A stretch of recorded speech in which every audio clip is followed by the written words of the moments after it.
संबलपुर विश्वविद्यालय hockey stadium निर्माण को नहीं बीजेपी को टार्गेट कर वरिष्ठ बीजेडी नेता रोहित पूजारी 15 मास पर विधायक जयनारायण मिश्र हॉकी स्टाडियम कथा मन पड़ुछि।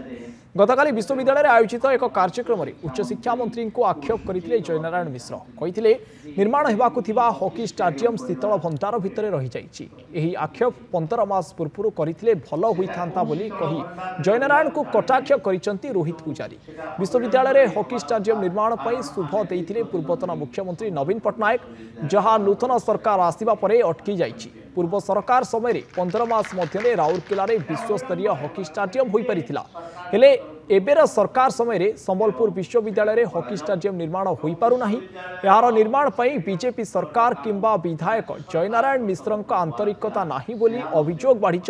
रोहित पूजारी।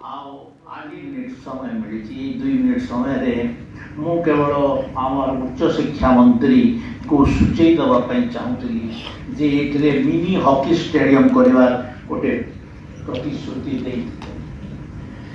सेटा कौन शीतल भंडार रे रहिला मु जानी नहीं, किंतु सेटा अविलंब रे हवा कथा। कारण आमे दीर्घ दिन धरी संबलपुर विश्वविद्यालय भारत वर्ष रे हॉकी रे आमे चैंपियन लाभ कर एवं विश्वविद्यालय रो आउ जो स्टेडियम रो काम राज्य सरकार तरफ हवार थिला सेहा मध्य करा जाऊ। आमर संबलपुर विधायक जयनारायण बाबू जेन आक्षेप कले आम संबलपुर यूनिवर्सिटी रो कार्यक्रम रो मंच उपरे जे उच्च शिक्षा मंत्री अच्छन ताकू कि केने जेन संबलपुर यूनिवर्सिटी रे जेन हॉकी स्टेडियम हबार थिला जेनटा एवं गोटे मल्टीपर्पज स्टेडियम हबार थिला जेनटा कि गत सरकार नवीन पट्टनायक ताके शुभ देइथिले सेटा केने शीतल भंडार भितर रही जाइए। मुई सेटा संबलपुर विधायक को पचरावा लगी चाहूचे से आगुरु टिके आक्षेप करते भल नहीं थी ता आगुरु टिके ताको शोर पकईथिले भल नहीं थी ता आज से जानिचन कि 15 मास भितरे गत सरकार गोटे वर्ल्ड क्लास स्टेडियम राउरकेला करि पारला। जदि चाहिथिले आरंभ रु जदि फॉलो अप करिथिते जे ताका प्रकृतिर आंतरिकता थिता एवं ताकर चेष्टा रही थिता एपर्यंत संबलपुर रे यूनिवर्सिटी रे से हॉकी स्टेडियम भी हो सारी था,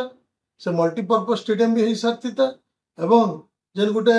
मंदलिया पड़िया रे जेन गोटे फुटबॉल एकेडमी लगी जेन गोटे फीफा स्टैंडर्ड रो स्टेडियम हबार भी शुभ देइथिले सेटा मध्य हो सारी था। ई सबू नाय हबार कारण खाली जे सरकार आज शीतल भंडार भितर नाय न निजे विधायक मध्य शीतल भंडार भितर रही मंत्री ठू बेसी गुरु दायित्व हूँ स्थानीय विधायक जयनारायण बाबू से केंता ओडिशा सरकार लगी केंता फंड एलोकेट करावे, केंता जल्दी टेंडर करावे, केंता